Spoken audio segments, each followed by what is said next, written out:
James was enjoying his life on the island of Soda, but he still had a lot to learn. "You're a special mixed traffic engine," said Sir Topham Hatt. "You can pull coaches or freight cars quite easily, but you must learn by your mistakes." James knew what Sir Topham Hatt meant.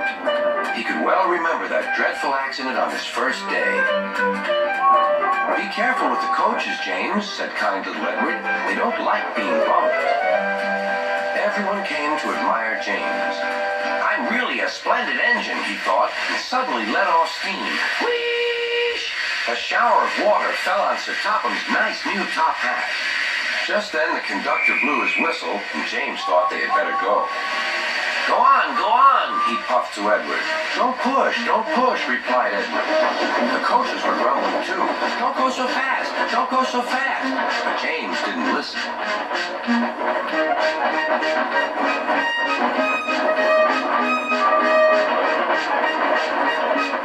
When at last they stopped at the next station, 2 coaches were beyond the platform.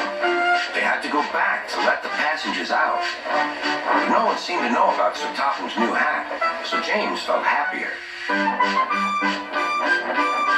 Presently, they came to the station where Thomas was waiting with his 2 coaches. "Hello, James," said Thomas. "Feeling better? That's good." "Oh, that's my conductor's whistle. I must go. I don't know what Sir Topham Hatt would do without me to run this branch line." And he puffed off importantly. Edward and James passed the field where James had had his accident. The fence was mended and the cows were back again.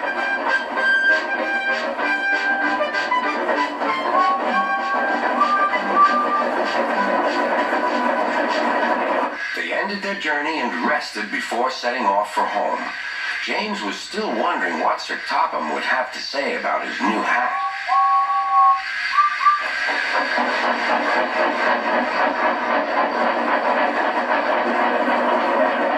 Next morning, he spoke severely to James. "If you can't behave, I shall take away your red coat and have you painted blue." James didn't like that at all. He was very rough at the grumbling coaches as he brought them to the platform. "Don't talk, come on."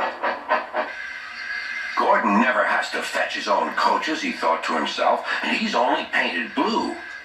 To make James even more cross, this time no one came near him. "I'll show them," he thought. "They think Gordon is the only engine who can pull coaches."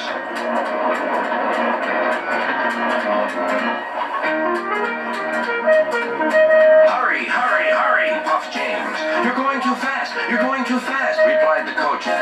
James laughed and tried to go faster, but the coaches wouldn't let him. We're going to stop.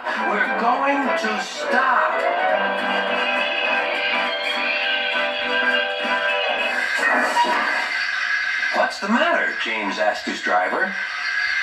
"The brakes are on. Leak in the pipe, most likely. You've banged the coaches enough to make a leak in anything." "How shall we mend it?" said the conductor. "We'll do it with newspaper and a leather bootlace," replied the driver. "But where is the bootlace coming from?" asked the conductor. "Ask the passengers," said the driver. "You have a leather bootlace there," said the conductor to a smartly dressed man. "Please give it to me." "I won't." "Then I'm afraid the train will just stop where it is." The passengers all said what a bad railway it was. Then they told the man how bad he was instead. Everyone was very cross. At last he handed his laces over.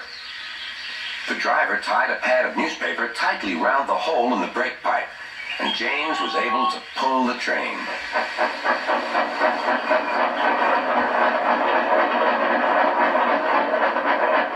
But he was a sadder and wiser James, and took care never to bump coaches again.